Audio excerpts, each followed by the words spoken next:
Hi, my name's Sterling. Sometimes I'm Edward, and I hope you're learning American English with me. And it's story time. It's time for listening in context.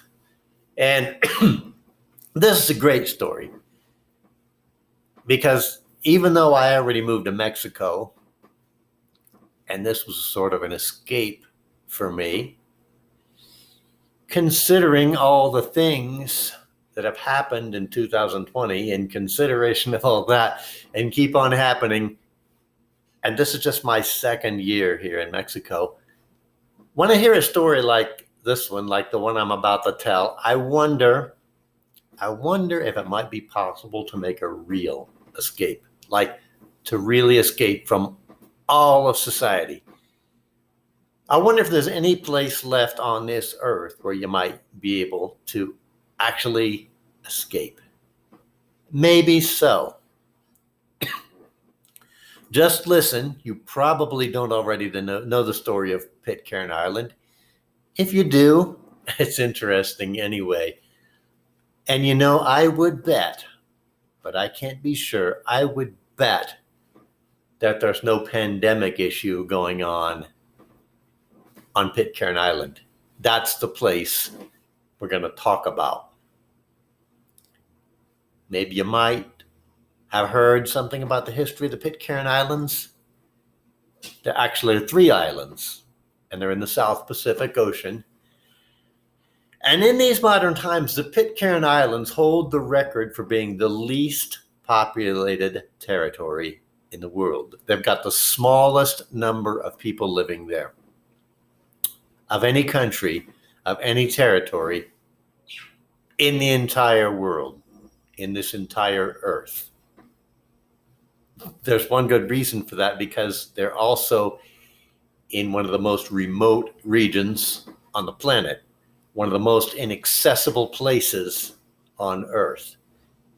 And to get there, to actually go to the Pitcairn Islands, is really difficult and really expensive. And not only that, there really aren't many attractions to see there, nothing modern. So hardly anybody wants to go there. And that's why the place never changes too.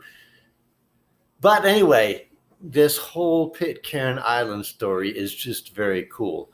If you were looking for isolation, real isolation, and you wanted to bury your head in the sand, if you wanted to live your life totally disconnected from the rest of the world, well, this place could be paradise. It could be. For me, it's almost like a temptation. Maybe I could, maybe I would, if a few conditions in my life were a little different. But on the other hand, also there'd be so many basic human things you might miss if you were totally isolated. Or maybe not, it depends on you. But you know what really makes this place called Pitcairn so fascinating? What makes it so romantically attractive is its history. If you haven't heard anything about how the Pitcairn Islands came to be, about why they exist and what they are, well, it's a strange and interesting story. It was so strange that there even was a big Hollywood production made about Pitcairn, a movie called The Bounty, made in 1984, which starred Mel Gibson. And in fact, I found online that there have been several other earlier Hollywood movies about the Bounty and about the mutiny on the Bounty. Remember the Bounty? Not the paper towels, the ship, the Bounty. You remember William Bligh?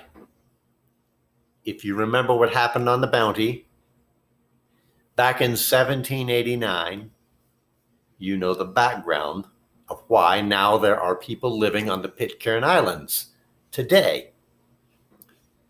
This one island of 3 islands where people actually live, but people only live on one island. The one island where people live is called Pitcairn. and it's a little less than 5 square kilometers in land area. For you Americans, that's about 2 square miles. So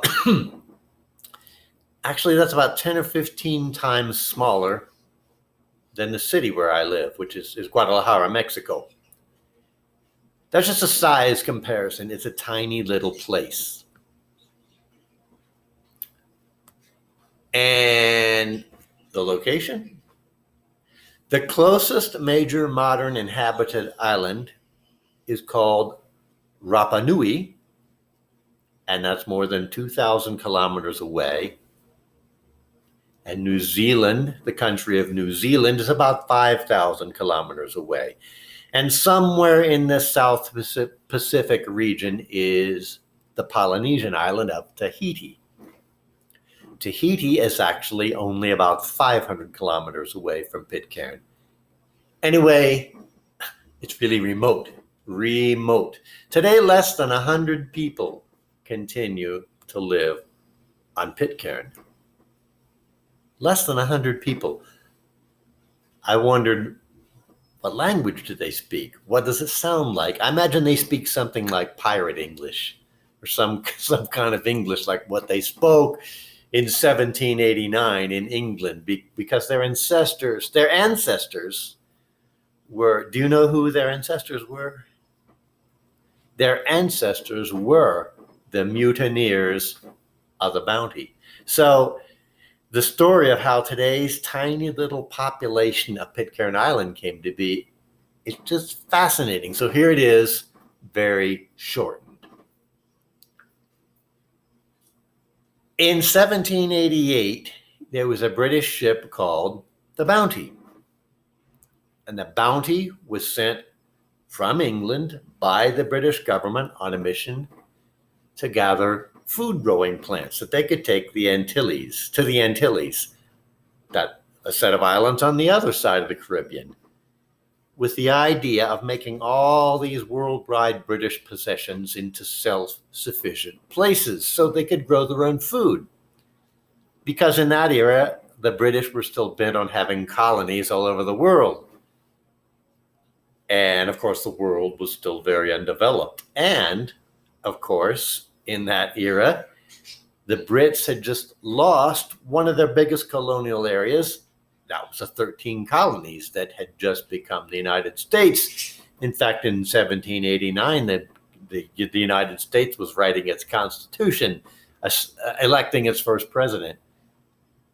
So anyway, with that in mind, the Bounty was on its way to Tahiti on this round-the-world mission on behalf of the British monarchy, with the ultimate final destination of the Antilles in the Caribbean, probably many months away.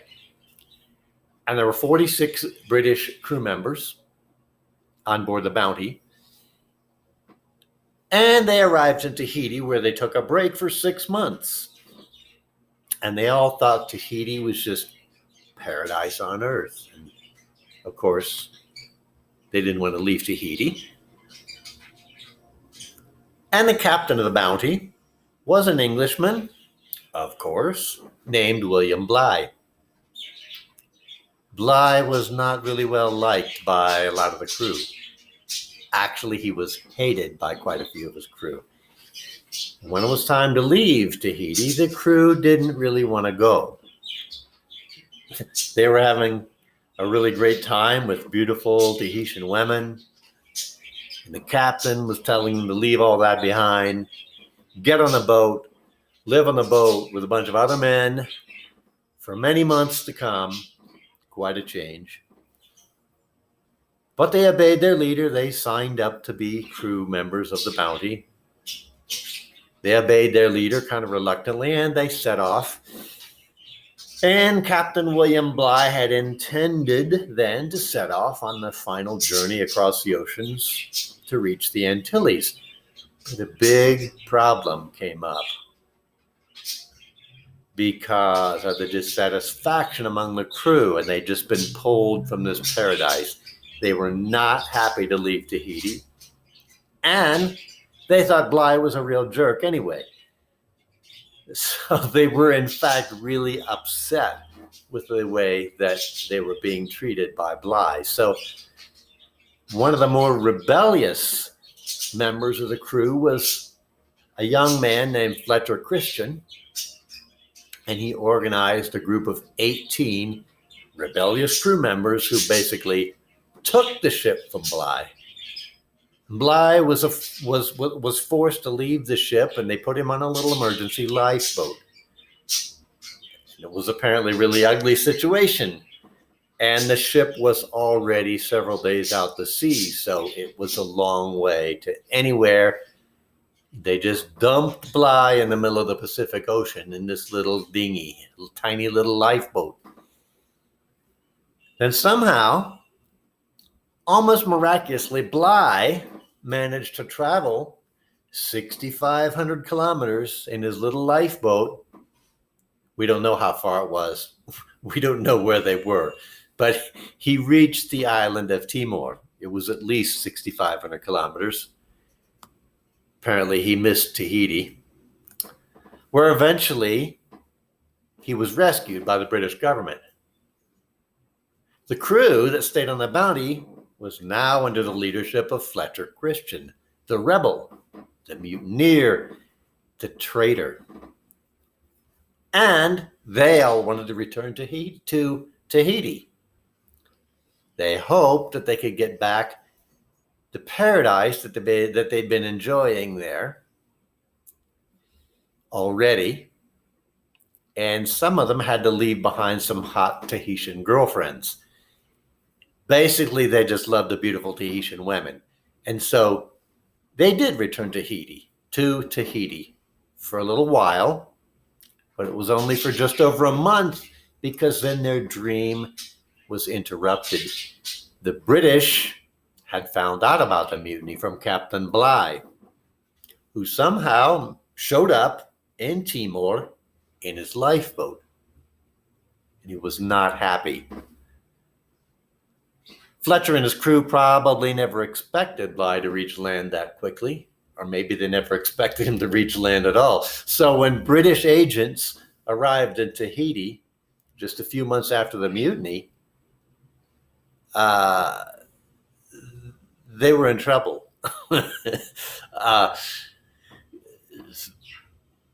Fletcher's men decided it would be best if they would escape. So how'd they do that? How could they do that? Well, they still had an entire ship under control, the one they stole, the Bounty, of course. And there were some disagreements within the group.